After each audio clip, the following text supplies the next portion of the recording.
everyone, it's us here, we, Steve and Amy, and in the video that I wanted to share today is about an experience that we're having, and that is having to really trust what is happening, to really trust unconditionally.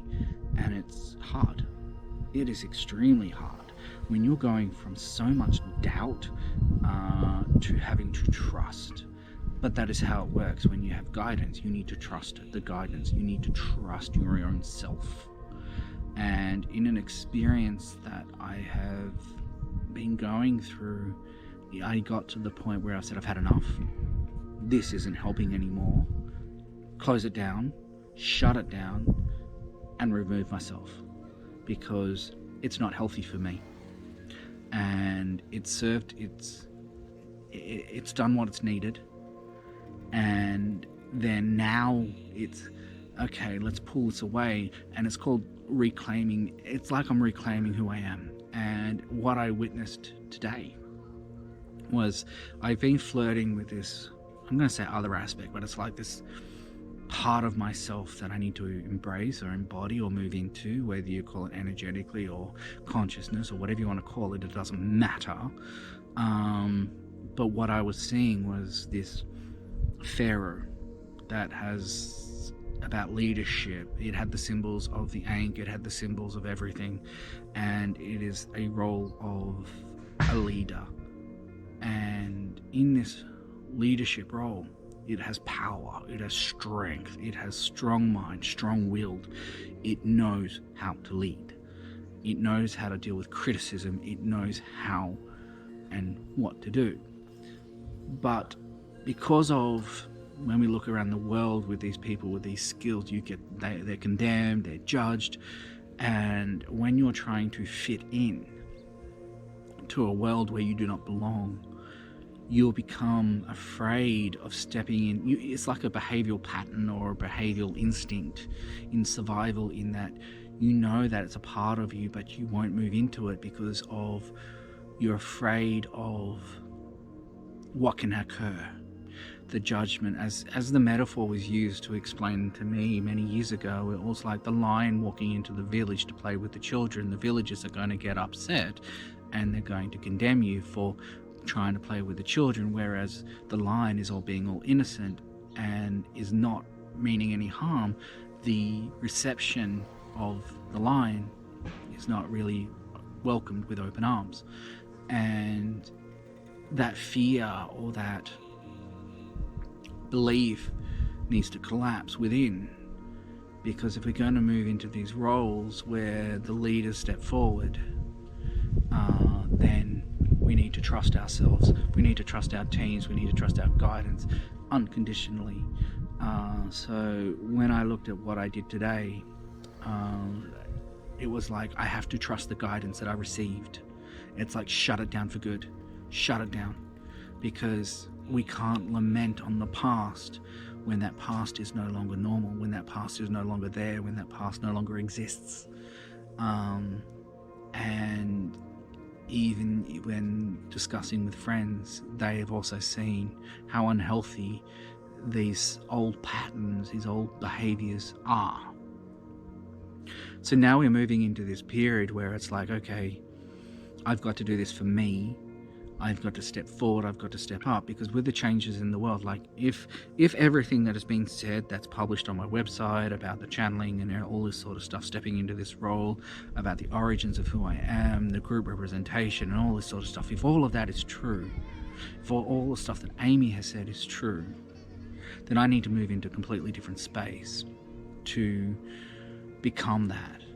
And when I say by moving into a completely different space, I need to reclaim everything that I've given away and pull it all back. Because as a song, Druids, that a friend and I did, where I actually channeled the lyrics in one go, it was along the lines of, we are the Druids of old, and we are here to reclaim what is ours.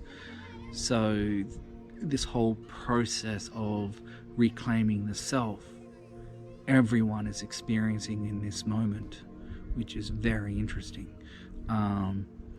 in other conversations with friends, which I'm going to interview on the podcast that I'm developing at the moment, we're talking about different little things, like so how I'm going through one experience and my focus is on love and relationships in a new era, new way, new method, trying to manifest that, and then they're focusing on this aspect, another person is focusing on another aspect. You can see a complete collective where everyone is sharing a very similar experience in completely different ways, because that's where their focus is, that's where their target is.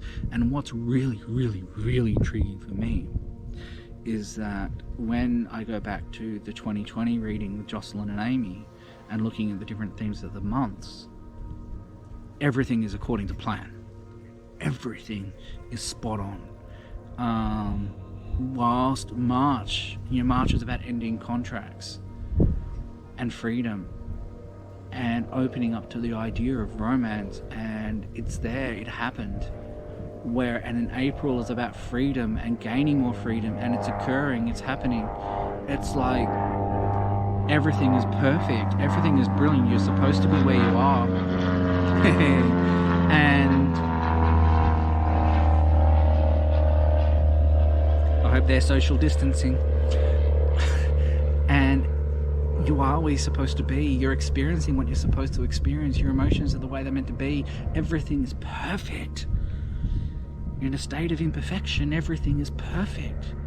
It's just, I'm seeing so many different levels of these experiences, and it just makes me admire the beauty of the world that we live in the systems that we are creating in the systems that are falling away, in the new systems that are being created that have always been there, that we're just connecting into and rebirthing or reinvigorating. Reinvigoration is probably the correct word. We're not rebirthing, we're reinvigorating what was always been. It's just we decided to walk a different direction and try a different way, because we're all exploring systems, we're all exploring consciousness, we're all explorers, because we have the balls to incarnate as a physical human in this form, in the density, when we know who we really are. And that is why everything is so beautiful. Even the emotional upheavals, even the torment, even the disagreements, everything is incredible, and it's right. Like arguing between truths, it's like makes me go, well, if that's the truth and that's the truth and that's the truth, there'll be a time when it all aligns and every person is being heard. But at the moment, we're being encouraged to express and to stop hiding. And that's what I'm experiencing, the encouragement to go, okay, this is the experience. I'm going to expose the story. I'm going to expose the patterns, the behaviors.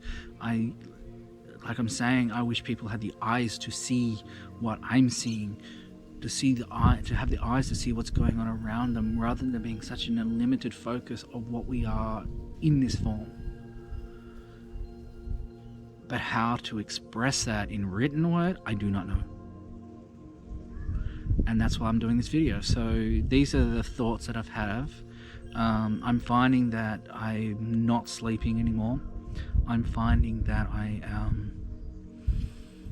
I'm questioning guidance, which is okay, because it's part of trusting, doubting the guidance. So Amy or others will say, you've got to do this, you've got to just do that. And I'll be sitting with it for days trying to understand, question it. And it's like, okay, how do I feel? How do I feel? It's like, okay, we need to take swift action, take action now. And done. Because it's about moving into not the new Stephen. It's the real, true Stephen. The one that has got to stop hiding, and it's got to stop to try fitting in, and it's got to start expressing the wisdom within. Yeah. So we're on this path together. We're on this journey together. We've been on this journey together with the wonderful people that I've met all around the world. So let's see what we can all create and what comes of this. So hopefully that makes sense. This is the first take and only take of this video, so this is a whole new movement for me. I've really progressed in the way I deliver these videos. It's the same way as I have conversations with friends, and we will see when things start moving forward and start changing. Okay, thank you for putting up with the noise. Have a beautiful day. It's Stephen North with Amy North, and we are always here. We are always with you. Thank you.